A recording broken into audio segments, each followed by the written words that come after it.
हाय दोस्तों, कैसे आप लोग।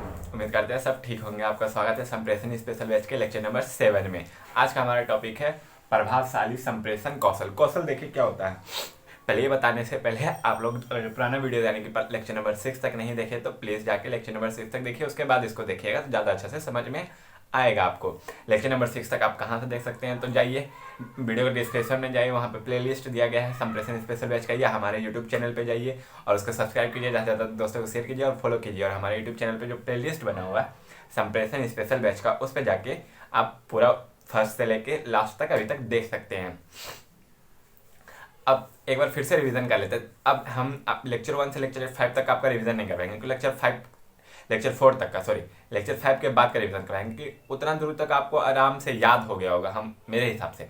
लेक्चर 5 में हमने क्या पढ़ा था, लेक्चर 5 में हमने रिवीजन कर लेते लेक्चर 5 से। लेक्चर 5 में हमने क्या पढ़ा था, प्रभावशाली संप्रेषण।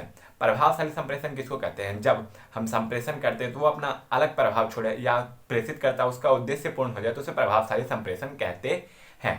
अब प्रभावशाली संप्रेषण कैसे होगा, उसके कुछ सिद्धांत हमने देखे थे। सिद्धांत क्या था, तो पहला का सिद्धांत क्या था, सजगता का सिद्धांत। सजगता यानी कि दोनों ओर से एक्टिव रहना चाहिए आदमी को। ये नहीं कि प्रेषित करता अपना संदेश भेज दे, उसका प्राप्तकर्ता के पास पहुंचे या ना पहुंचे उससे कोई मतलब नहीं, या प्राप्तकर्ता के पास संदेश पहुंच जाए वो प्रतिक्रिया दे या दे उससे कोई मतलब नहीं, ऐसा नहीं, दोनों को एक्टिव रहना चाहिए। फिर स्पष्टता का सिद्धांत, यानी कि जो हम बोल रहे हैं वो एकदम साफ क्लियर शुद्ध होना चाहिए। फिर सरलता का सिद्धांत, यानी कि जो भी भाषा का हम प्रयोग कर रहे हो एकदम सरल होना चाहिए, शब्दों को चयन कर रहे हो वो भी एकदम सरल होना चाहिए। सरलता का सिद्धांत ये कह रहा था। फिर उसके बाद हमने क्या देखा था, माध्यम का सिद्धांत देखा था। उसी प्रकार जो माध्यम है वो एक पुल का काम करता है, उचित होना चाहिए, ये हमने देखा था। माध्यम के सिद्धांत के बाद हमने देखा था क्या, ध्यानपूर्वक सुनने का सिद्धांत, यानी कि एक्टिवनेस रहना चाहिए, हमको ध्यानपूर्वक सुनना चाहिए। फिर शोरगुल का सिद्धांत, अगर बगल शोर हो रहा है तो हम अच्छा से सुन नहीं पाएंगे, इसलिए संप्रेषण की क्रिया में शांत रहना चाहिए हम सबको। फिर योग्यता का सिद्धांत, यानी कि विद्यार्थी का मेंटल लेवल कहीं और है, टीचर का मेंटल लेवल कहीं और है, लेकिन टीचर अपने मेंटल लेवल से पढ़ा रहा है। उचित सामग्री का सिद्धांत, यानी कि अंग्रेजी का टीचर आके मैथ पढ़ा रहा है तो वो भी, ये सब हमने आपको बता दिया था। उसका व्यवधान बताया था हमने। व्यवधान में क्या क्या था, तो व्यवधान में हम क्या, पहले तो सजग नहीं रहना, सजग अगर जो प्रेषित करता और प्राप्त करता दोनों सजग नहीं है तो वो व्यवधान डाल सकता है। माध्यम उचित नहीं है तो वो व्यवधान डाल सकता है। अगर जो अगल बगल शोर हो रहा है तो वो व्यवधान डाल सकता है। सामग्री उचित नहीं है तो वो भी व्यवधान डाल सकता है। या प्राप्तकर्ता और प्रेषित करता को एक लैंग्वेज नहीं आता तो वो भी व्यवधान डाल सकता है। ये सब हमने आपको बता दिया था। आज वो टॉपिक खत्म हो चुका है। आज हम क्या कर रहे हैं, स्टार्ट प्रभावशाली संप्रेषण कौशल। कौशल कहने का अर्थ होता है कि किसी भी चीज में हम किन किन चीजों का प्रयोग करके उसको और ज्यादा से ज्यादा अच्छा बना सकते हैं। जैसे कि देखिए आपके पास कौशल होगा लिखने का। लिखने का कौशल यानी कि आप जब लिखते हैं तो वो अच्छा सुंदर दिखता है, उसमें आप अच्छा तरीका से या व्याकरण का इन सब चीजों का प्रयोग करते हैं तो वो लिखने का कौशल हो गया। तो उसी प्रकार कौशल किसी भी चीज को अच्छा बनाने के लिए प्रयोग किया जाता है। सिद्धांत और कौशल में देखिए थोड़ा सा अंतर है। सिद्धांत क्या है, तो वो ऐसा करना चाहिए, करना ही होगा, ये कहता है। कौशल क्या कहता है कि ऐसा होना चाहिए, जरूरी नहीं है ऐसा नहीं भी रहेगा तो तभी संप्रेषण होगा, लेकिन वैसा होना चाहिए। सिद्धांत कहते हैं नहीं, ऐसा होगा ही होगा। जैसे इंग्लिश में होता है आई विल, आई सेल, तो आई विल डू, मैं करूंगा, आई सेल डू, मैंने ही किया है, तो वो हो गया। ठीक, तो उसी प्रकार इसमें क्या है, कौशल कह रहे हैं कि ना ऐसा होना चाहिए तो ज्यादा अच्छा संप्रेषण हो सकता है। सिद्धांत कहता था कि नहीं ऐसा होबे करेगा तो ज्यादा अच्छा होगा। ठीक, तो बस यही अंतर है। हम इसको कौशल के बारे में लिखवाना स्टार्ट करते हैं, यानी कि अपना लेक्चर नंबर 7 स्टार्ट करते हैं। चलिए दोस्तों, लेक्चर नंबर 7 स्टार्ट करते हैं अपना। पहला कौशल प्रभावशाली संप्रेषण और कौशल, यहाँ हेडिंग डाला हुआ है, हेडिंग डाली हम, इसमें कुछ लिखवाते हैं। उसका देखिए इसी कौशल में कौन कौन सा कौशल प्रयोग करेंगे नहीं प्रयोग करेंगे वो सब कुछ हम आगे बताएंगे आपको। जल्दी से लेक्चर नंबर 7 का हेडिंग डालिए क्या, प्रभावशाली संप्रेषण कौशल।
चलिए, यहाँ पे हमने अब क्या लिखा है, संप्रेषण की प्रक्रिया में हम विभिन्न कौशलों का प्रयोग करके सूचनाओं को प्राप्त करते अथवा भेजते हैं। अतः हम कि कह सकते हैं कि संप्रेषण की प्रक्रिया संप्रेषण के कौशलों के प्रयोग पर निर्भर करती है, इसलिए संप्रेषण कौशल सभी के लिए महत्वपूर्ण है। अब आपका सवाल आएगा कि सर संप्रेषण कौशल होता क्या है, ये कैसे पता चलेगा हमको। देखिए, संप्रेषण कौशल कुछ नहीं होता। संप्रेषण कौशल ये होता है कि आप किस प्रकार लिख रहे हैं किसी चीज को। लिखने के लिए हम कौन कौन शब्दों का प्रयोग कर रहे हैं, कितना सरल लैंग्वेज लिख रहे हैं, कठिन लैंग्वेज लिख रहे हैं, कि किस किस प्रकार हम कितना उसमें समय दे रहे हैं नहीं दे रहे हैं, कितना चिंतन कर रहे हैं हम लोग, उसको अच्छा से पढ़ रहे हैं कि नहीं पढ़ रहे हैं, अच्छा से लिख रहे हैं कि नहीं लिख रहे हैं। ये सब क्या होता है, संप्रेषण कौशल। यानी कि संप्रेषण करने के लिए जो कौशलों की जरूरत होता है वो ही सब संप्रेषण कौशल में आता है। लिखना, पढ़ना, बोलना, सुनना, ये सब क्या है, संप्रेषण कौशल का प्रकार है। तो इसमें भी वही कहा गया है कि संप्रेषण कौशल संप्रेषण की प्रक्रिया किस पर डिपेंड करती है, संप्रेषण कौशल पर डिपेंड करती है। अच्छा, आपको लिखना नहीं आएगा तो आप संदेश भेजिएगा जी नहीं ना। आपको बोलना ही नहीं आएगा तो आप क्या बोलिएगा या क्या पढ़िएगा। आपको पढ़ना नहीं आएगा तो आप पढ़िएगा क्या। तो वही बोल रहा है। और एक शिष्टाचार होता है, यानी कि देखिएगा, आप जब भी पढ़े लिखे लोग होंगे ना तो एकदम सूट वूट में टाई वाई पहन के एकदम अच्छा से फॉर्मल ड्रेस में एकदम आपको कम बोलेंगे, लेकिन जो बोलेंगे अच्छा बोलेंगे, उचित बोल के और शांति से रहेंगे। लेकिन जो ज़्यादा अनपढ़ रहेगा गांव में, देखिएगा जो कम पढ़ा लिखा रहता है वही सबसे ज़्यादा हल्ला करता है। ये भारत की एक बहुत ज़्यादा बोलिए तो दुखी वाला बात है। इसलिए आज मॉडर्न एजुकेशन को कहा जा रहा है, मॉडल पीपल जो भी हैं, कि आप गांव जाइए, उनको पढ़ाइए, लिटरेट कीजिए आदमियों को। जितना ज़्यादा से ज़्यादा पढ़ाइएगा उतना ज़्यादा से ज़्यादा इंडिया का डेवलपमेंट होगा। इसलिए कौशल, संप्रेषण कौशल आना सबको जरूरी है। जितना अच्छा से आप बात कीजिएगा, जितना अच्छा से आप रहिएगा, जितना अच्छा पढ़े लिखे रहिएगा, जितना अच्छा से आप संप्रेषण कर पाइएगा, उतना ही ज़्यादा व्यक्ति आपकी ओर अट्रैक्ट होगा। अट्रैक्ट करने के लिए आपको संप्रेषण कौशल आना जरूरी है, संप्रेषण कौशल आना जरूरी है। इसलिए हर किसी के लिए संप्रेषण कौशल महत्वपूर्ण होता है। आप इसको लिखिए। हम अगला, इसके बाद भी है 2-3 पॉइंट और लिखवाना है इसमें, वो लिखिए, ये लिखिए, उसके बाद हम इसको अगला लिखवाते हैं। चलिए दोस्तों, इसके आगे का पॉइंट लिख लेते हैं, लिखेंगे फिर समझाएंगे आपको। लिखिए जल्दी से।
प्रदान करने में मदद करती है, आदान प्रदान करने में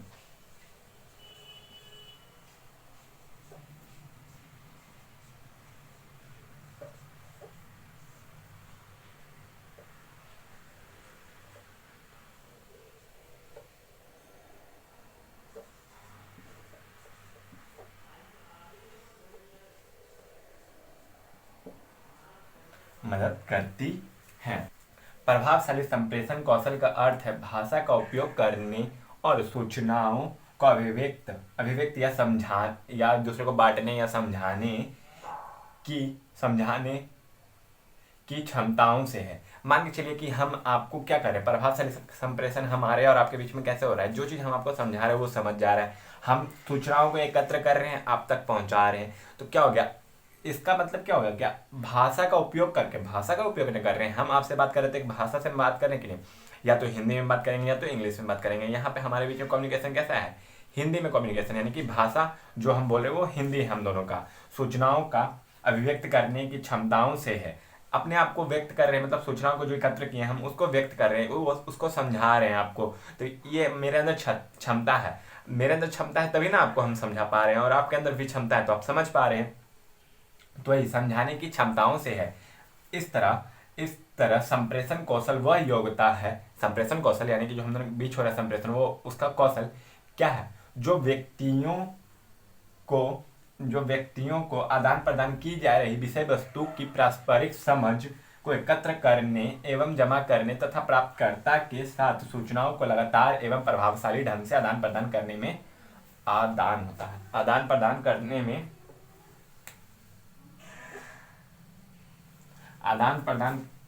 प्रदान करने में मदद करती है। जैसे कि अभी ना हम आपको बोले कि आप देखिए ये कौशल है, आप मुझे फीडबैक अच्छा दे रहे हैं, मुझे रिस्पॉन्स अच्छा दे रहे हैं, तो मैं क्या करूँगा कि मेरे अंदर जो योग्यता उसको और ज़्यादा निखारने की कोशिश करूँगा, और ज़्यादा अच्छा करने की कोशिश करूँगा, ताकि जो भी मैं आपको सूचना दे पा रहा हूँ या जो भी मेरा विषय वस्तु क्या हुआ, जो हेडिंग होता है वो उसको और ज़्यादा अच्छा से आपको बता सकूँ, उसको और ज़्यादा अच्छा से आपको समझा सकूँ। तो वही क्या है, सूचनाओं को आदान प्रदान करने में प्रभावशाली ढंग से मदद करती है। मेरे अंदर कौशल क्या है, मेरे अंदर बोलने की कौशल बहुत अच्छा है, लिखने का कौशल मेरे अंदर बहुत अच्छा है। तो मैं आपको इन दोनों के माध्यम से आपको ज़्यादा से ज़्यादा अच्छा से अच्छा समझा सकता हूँ। आप प्राप्त करता, आपके अंदर सुनने का कौशल अच्छा है तो आप चुपचाप सुन रहे हैं, फिर उसका देखने का और लिखने का कौशल अच्छा है तो आप तुरंत ग्रहण कर पा रहे हैं और तुरंत लिख पा रहे हैं। तो ये हो गया क्या, अलग अलग प्रकार से कौशल का उपयोग करके हम संप्रेषण को पूर्ण कर रहे हैं। इसका अगला टॉपिक भी वही है कि अलग अलग कौशल कैसे कैसे होते हैं। चलिए इसको आप उतारिए, इसका अगला हम लिखाते हैं। चलिए दोस्तों इसके आगे देख लेते हैं। प्रभावशाली संप्रेषण कौशल के लिए प्रभावशाली संप्रेषण कौशल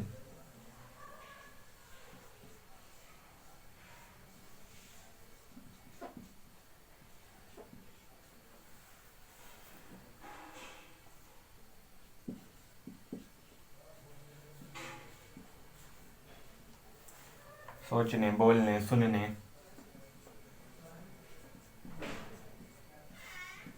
लिखने,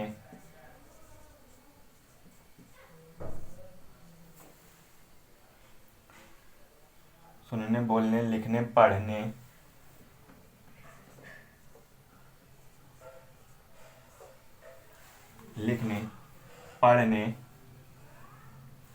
विचार एवं कल्पना करने,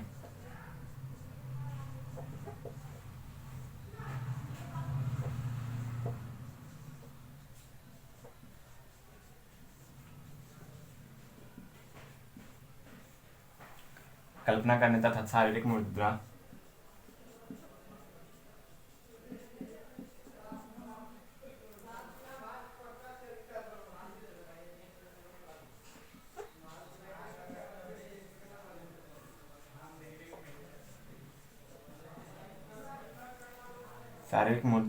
से संबंधित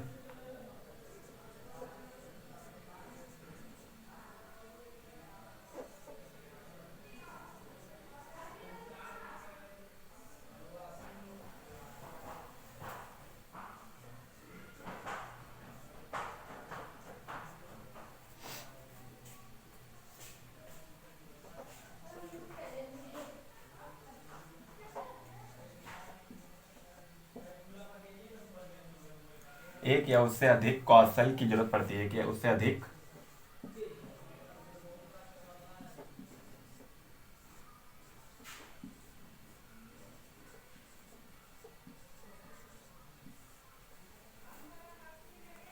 पड़ती है।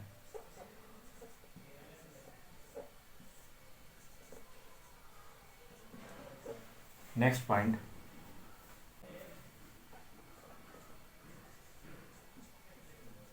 किसी भी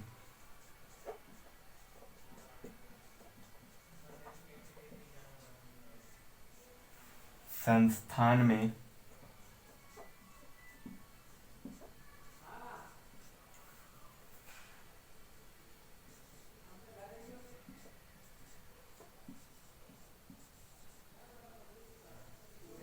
किसी भी संस्थान में गुणवत्तापूर्वक या गुणवत्तापूर्ण लिख लीजिए, गुणवत्तापूर्वक नहीं, गुणवत्तापूर्ण कार्य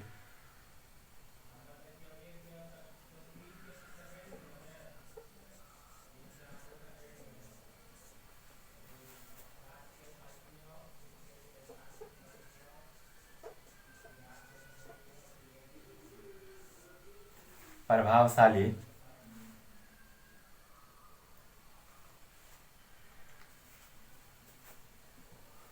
पूर्ण कार्य प्रभावशाली संप्रेषण पे निर्भर करती है।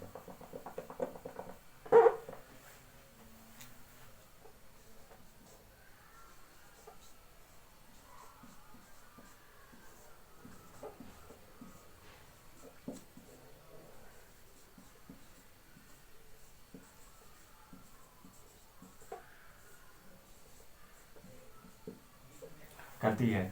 यहाँ पे देखिए हमने क्या लिखा है आपको, प्रभावशाली संप्रेषण कौशल के लिए, मतलब जो प्रभावशाली संप्रेषण संप्रेषण कौशल क्या है क्या नहीं है उसको बता देते हैं। आप इसी में सोचने की क्षमता, थिंकिंग, आपको सोचना आना चाहिए, कौन सा शब्द को लें कौन से शब्द को नहीं लें, कौन सा शब्द हमारे लिए उचित होगा हमारे संप्रेषण के लिए, कौन सा नहीं होगा, कौन डिफिकल्ट है कौन आसान है, ये सब सोचना आना चाहिए, आपको बोलना आना चाहिए। वो चीज़ आप जो इन शब्दों को चूज किए हैं उन शब्दों को बोलना आना चाहिए, सुनने की आपके पास क्षमता होनी चाहिए कि आप कुछ बोल रहे हैं उसके बाद जो आपके पास रिप्लाई आ रहा है उसको सुनने की क्षमता होनी चाहिए आपके पास, लिखने की क्षमता होनी चाहिए कि जब आप जो बोले उसको लिख भी सकें, पढ़ने की क्षमता होना चाहिए कि आप जो बोले हैं वो पढ़ा भी जा सके, ऐसा लिखें जो पढ़ा भी जा सके, विचार एवं कल्पना करने की कि आप पहले माइंड में ले आइए कि नहीं हम ये बोल रहे हैं तो इसका ये चीज़ होगा, ठीक। तथा शारीरिक मुद्राओं को, जैसे कि हम ऑल द बेस्ट अच्छा ये सब बताए थे, तो ये भी इन सब चीज़ों की कौशल में जो एक या एक से अधिक कौशलों की जरूरत पड़ती है एक संप्रेषण की प्रक्रिया पूर्ण करने के लिए।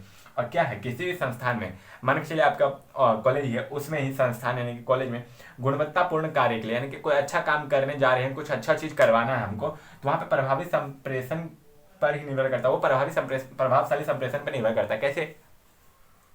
प्रभावशाली कार्य प्रभावशाली संप्रेषण कौशल पर निर्भर करता है, संप्रेषण कौशल पर निर्भर करता है, यहाँ कौशल डाल दीजिएगा।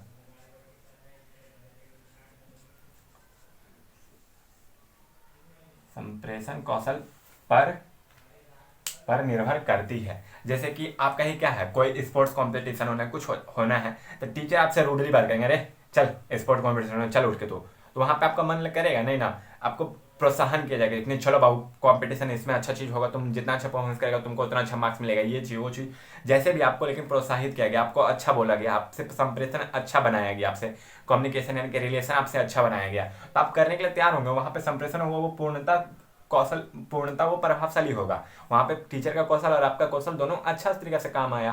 तो वही प्रभावशाली संप्रेषण के लिए लिखने बोलने सोचने पढ़ने इन सब चीजों की जरूरत पड़ती है। अब प्रभावशाली ये आखिरी पॉइंट है यहाँ तक, प्रभावशाली संप्रेषण किसको कहते हैं ये सब कुछ हम आपको समझा चुके हैं। इसके बाद कौन कौन से प्रकार होते हैं वो देख लेंगे, जल्दी से इसको लिखिए। ऐसे 30 मिनट का लगभग बन चुका है, फिर भी एडिट करने के बाद कुछ सेकंड बच जाएगा। तो हम प्रभावशाली संप्रेषण के प्रकार को अभी बता देते हैं आपको, ठीक, प्रकार को अभी लिखवा देते हैं, उसको डिस्कस हम नेक्स्ट लेक्चर में करेंगे, सबके बारे में इंडिविजुअल डिस्कशन हम नेक्स्ट लेक्चर में करेंगे। चलिए, प्रभावशाली संप्रेषण कौशल के प्रकार लिखिए, कौशल के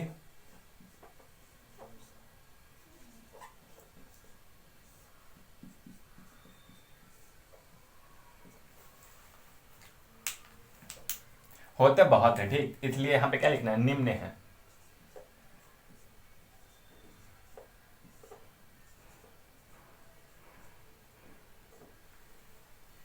निम्न है दिख रहा है आपको बहुत। चलिए लिखिए जल्दी जल्दी से। पहला,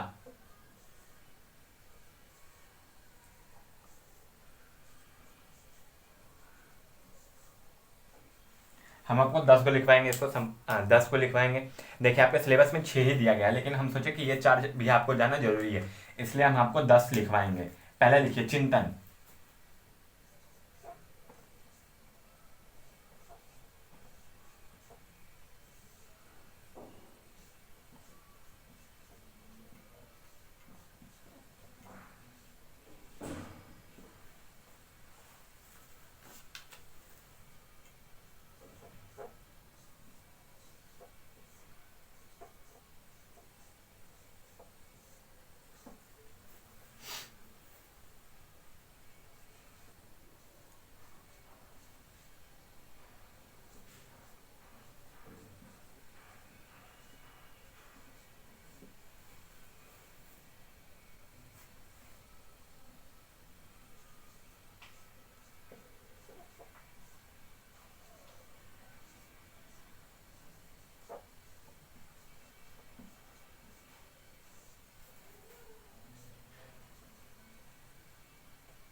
पाँच, चलिए छठा भी यहीं लिख लीजिए। सातवां, आठवां, नौवां और 10वां हम आपको बता देंगे सिलेबस में आपके कौन से 6 दिए गए हैं। ठीक। आवाज,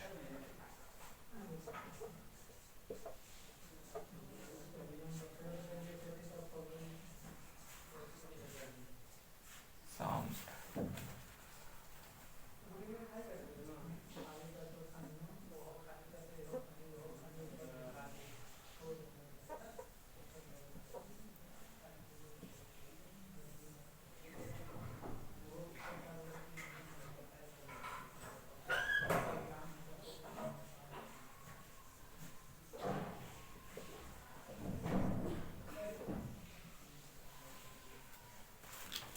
साउंड चेंजिंग, स्वर परिवर्तन, स्वर सामंजस्य,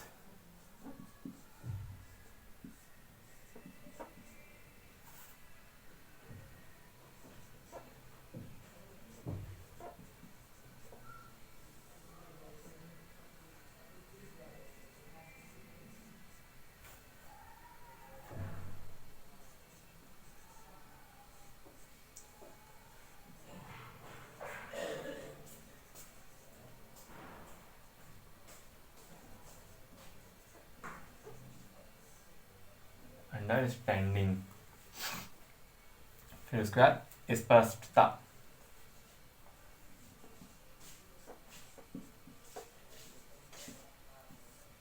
क्लियरिटी,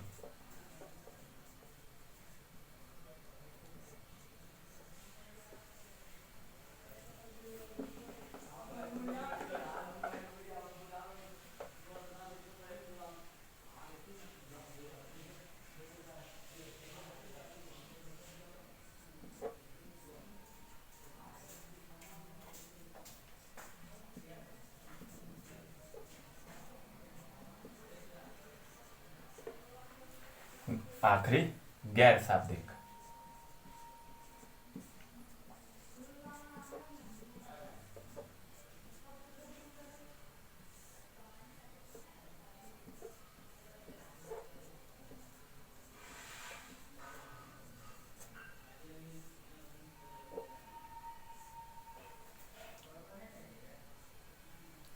नॉन वर्बल,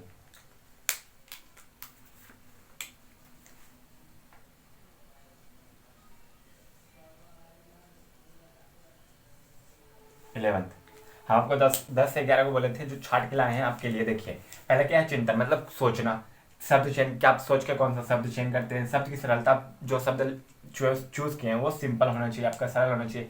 फिर उसका लिखना आपको आना चाहिए, फिर लिखे हैं तो उसको पढ़ना भी आना चाहिए जो भेजेंगे। आवाज़ आपका एकदम वैसा होना चाहिए, कहीं पे आपको ज़्यादा जोर देना, कहाँ पे कम देना है, वो चीज़ आपको आवाज़ एकदम स्पष्ट, क्लियर और बोल्ड होना चाहिए। स्वर परिवर्तन, आपको कहाँ पे ज़्यादा जोर देना, कहाँ पे नहीं देना है। स्वर सामंजस्य, ऐसा बोलना है, इतना लेवल में बोलना है आपको कि अगला आदमी को समझ में आ जाए, ठीक। स्पष्टता यानी कि आपको जो बोल रहे हो वो क्लियर होना चाहिए। फिर श्रवण, यानी कि अगला आदमी का आप बोल रहे हैं, अब प्राप्तकर्ता को सुनना भी आना चाहिए। गैर शाब्दिक, ऐसे सब करना क्या हो गया, गैर शाब्दिक हो गया। हम आपको बताए भी हैं, ये सब आपके 10 हैं। 10 में से देखिए आपको कौन कौन हम बता देते हैं। पहला तो शब्द चयन, फिर शब्द की सरलता, आवाज, स्वर परिवर्तन, स्वर सामंजस्य, स्पष्टता। 1 2 3 4 5 6, शायद यही 6 आपको दिया गया है, ठीक। यही 6 आपको दिया गया है आपके बुक में। देखिए शब्द चयन है, आवाज है, स्वर परिवर्तन है, स्वर सामंजस्य, स्पष्टता एवं शब्दों की सरलता दिया गया। शब्द चयन, शब्दों की सरलता, आवाज है, फिर स्वर परिवर्तन, स्वर सामंजस्य और स्पष्टता, इतना ही आपको दिया गया है, ठीक। इतना से ज्यादा आपको क्वेश्चन में नहीं पूछेगा, यही 6 को मेन है। बाकी सब देखिए, चिंतन आपको आना चाहिए, ये इंपॉर्टेंट था, लिखना आना चाहिए, पढ़ना आना चाहिए, आपके अंदर श्रवण शक्ति भी होना चाहिए और गैर शाब्दिक भी आपको आना चाहिए। ये सब 5-6 को तो था, इंपॉर्टेंट था, इसलिए हम आपको लिखवाए हैं। इसको मिटाइए, यही एकदम संप्रेषण का यही प्रकार चलेगा कि first year, second, third, fourth, ऐसे करके हम आपको लिखवाएंगे भी। इसको मिटा के हम आज का क्वेश्चन देते हैं, इसका लेक्चर खत्म करते हैं। ये आपका कब चलेगा, लेक्चर नंबर 8 में चलेगा, ठीक। लेक्चर नंबर 8 में इसको पर्टिकुलर एक को डिफाइन करते चलेंगे। तब तक आप इसको उतारिए, हम क्वेश्चन लिखते हैं अपना अगला।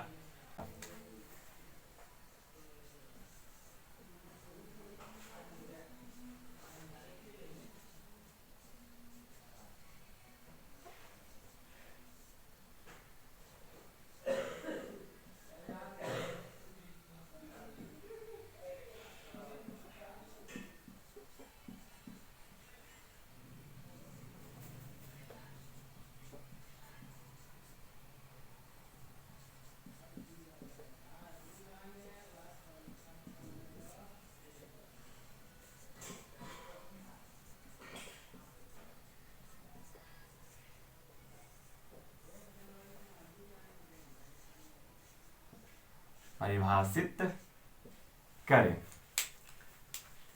उतारिए जल्दी। चलिए दोस्तों, यहाँ पे हम लोग अपना लेक्चर खत्म करते हैं। लेक्चर नंबर 7 खत्म हो जा रहा है। देखिए लेक्चर नंबर 7 से ही कंटिन्यू, जो हम जहाँ टॉपिक अपने छोड़े हैं वहीं से कंटिन्यू करेंगे लेक्चर नंबर 8 में। इसलिए आप लेक्चर नंबर 8 जरूर देखिएगा, ठीक। हमारे लेक्चर को, मतलब हमारे जो संप्रेषण स्पेशल वर्क चल रहा है, अपने दोस्तों के साथ ज़्यादा से ज़्यादा शेयर कीजिए।